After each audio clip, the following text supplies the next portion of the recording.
गाने तो हमारी जिंदगी में बहुत अहमियत रखते हैं। जब हमारा मूड खराब हो जाता है तो अकेले में हमारा दर्द बांटते हैं, और जब खुशी का मौका होता है तो हमारे अंदर जोश भर देते हैं।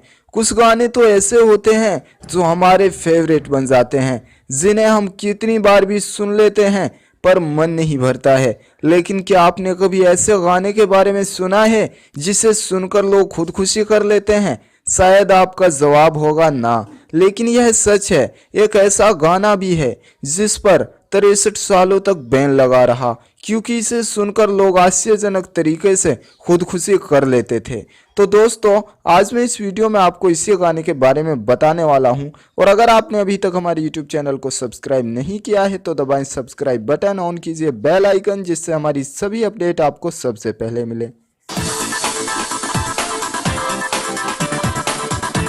दरअसल यह गाना बनाया था 1933 में हंगरी के रेसो सेरेस नाम के एक संगीतकार ने। इस गाने का नाम था ग्लोमी संडे, और यह गाना रिलीज के साथ ही लोगों का पसंदीदा गाना बन गया और इसे काफ़ी पब्लिसिटी मिली। यह एक दर्द भरा गाना था जो लोगों के दिल को छू जाता था।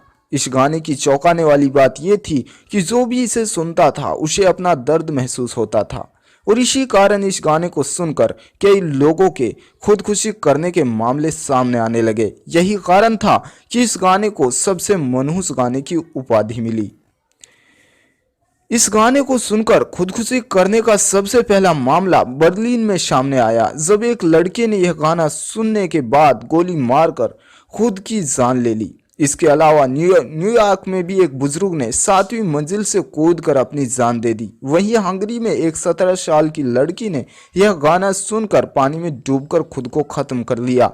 इसके बाद दुनिया भर से इस गाने को सुनने के बाद होने वाली खुदकुशी के कई मामले सामने आए।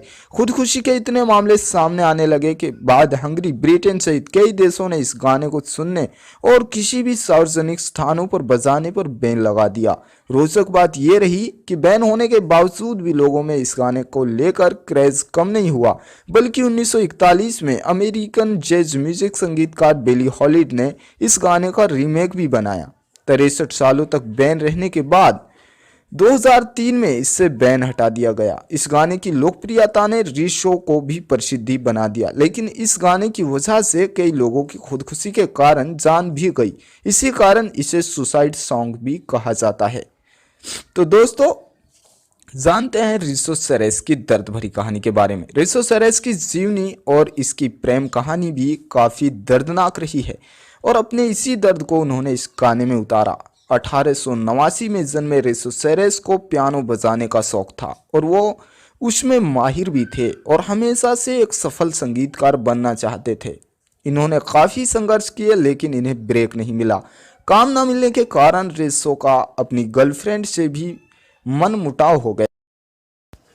रिसो की गर्लफ्रेंड चाहती थी कि रिसो को कोई भी छोटा मोटा काम करके पैसा कमाए, लेकिन रिसो संगीत में अपना मुकाम बनाना चाहते थे। रिसो ने अपनी गर्लफ्रेंड की बात नहीं मानी, और फिर एक दिन 1932 में उनकी गर्लफ्रेंड उन्हें हमेशा हमेशा के लिए छोड़कर चली गई। गर्लफ्रेंड के चले जाने और करियर में मिली असफलताओं के चलते रिसो को काफ़ी सदमा लगा, और अपने दर्द को उन्होंने गानों में भरना शुरू किया। फिर 1933 में इन्होंने ग्लोमी संडे नामक गाना बनाया। इनका दर्द इस गाने के जरिए सभी के दिलों तक पहुंचा, और ये गाना पूरी दुनिया में लोकप्रिय हो गया, और इस गानों से लोग खुदकुशी करने लगे।